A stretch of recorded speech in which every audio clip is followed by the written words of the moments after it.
Are there any methods of unyellowing old beige PC parts?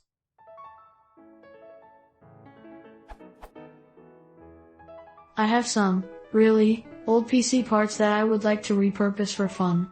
However, the beige plastic on some of them has yellowed due to heat or sun exposure. Is there any way to restore them back to their beige glory?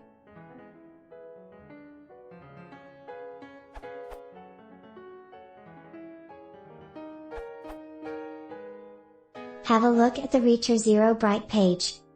The problem was finally cracked in late July 2008 with a mixture of hydrogen peroxide, a small amount of an oxy laundry booster as a catalyst and a UV lamp. We believe that this could do the job in hours instead of days. Forum support thread on Amibe. After and before.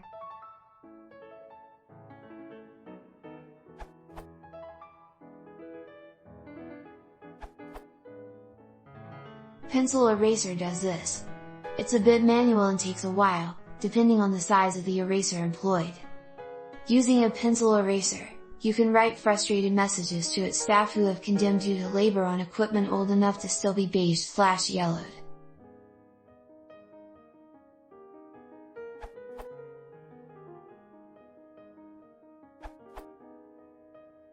I am reposting the text content from Merlin, because websites die, and this text should live and spread. Smile original. For those who don't know what we are on about, Reacher Zero Bright is a nickname that we coined for a process that can reverse yellowing of plastics. Here's a catch-up on what has been discovered. This was taken from VCF and was written by yours truly. Props to Amike and Uzaifa at a1k.org, Rawa Tonyaev and others at EVE and the guys over at VCF for their help with the experiments. This has truly been a global effort, and I am proud that it's in the public domain. The original thread is over 200 posts long now, and getting to be a heavy read for some, so Lorne and I thought it was best that we start a new thread here, with a story so far summary, before we start more experiments.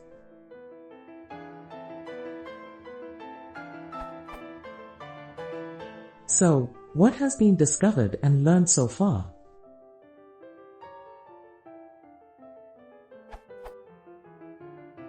We have learned that a magic concoction has been created that can reverse the years of yellowing of plastics, caused by the brominated flame retardants, which were added to the plastic when it was a master batch, migrating to the surface of the plastic and attracting oxygen molecules, which become attached by a coordinate bond.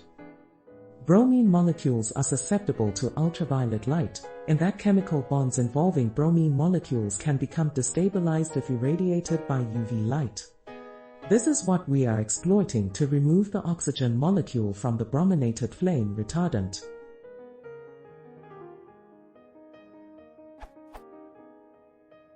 The yellowing can be reversed to a degree by immersing parts in hydrogen peroxide or oxy on their own. However, on their own they don't do that much. What is needed is a chemical called tetraacetyl ethylene diamine, which is a chemical found in the oxy-type laundry boosters. Why is this useful? It's useful because it catalyzes perborates and percarbonates in the oxy to produce peroxides. It can also catalyze hydrogen peroxide, which is exactly what we want. This is what makes the mixture much more potent. The optimum mixture and conditions for reversing yellowing of plastic seems to be the following.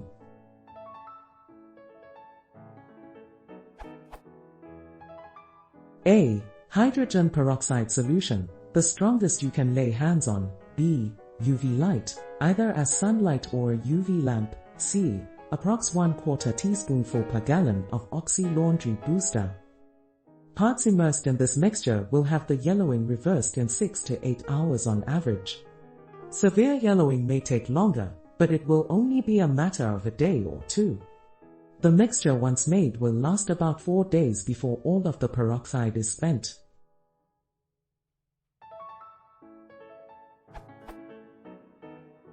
A more recent development is that the mixture can be made into a gel. Initial tests with xanthan gum added to the original mixture have shown that it can be made into a thicker material, which can be brushed onto surfaces. This mixture foams up but still removes the yellowing when put under UV light, and can remove yellowing in 4 to 6 hours. This method also drastically cuts down on the amount of liquid required, and means large areas can be treated at a relatively low cost. Other thickeners such as cornstarch, hydroxyethyl cellulose, wallpaper paste, latex or similar inert thickener may also work. However, tests are in the early stages. Feel free to try some of these and report back if they work.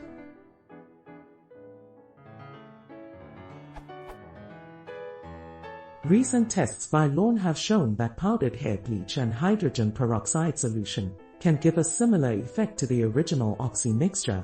However, there may be side effects associated with using this material.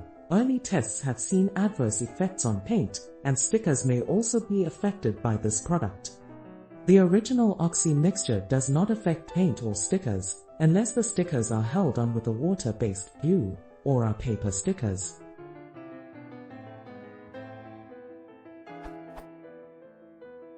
If you are planning to do this in a hot climate, please be aware that this mixture will heat up during the day. Lawn is in Arizona and found that temperatures in excess of 100 F, 38 C, and beyond were encountered, which caused some warping and distortion of large pieces. If this is the case where you live, always add the component to a cold mixture and check the temperature during the day.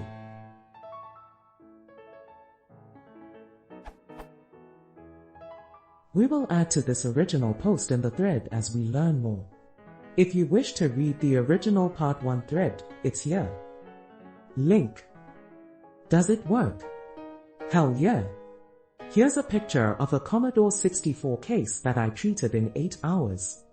I only treated half of the case as a demonstration on how bad a case could be, and yet it could still be restored. Cheers! Merlin.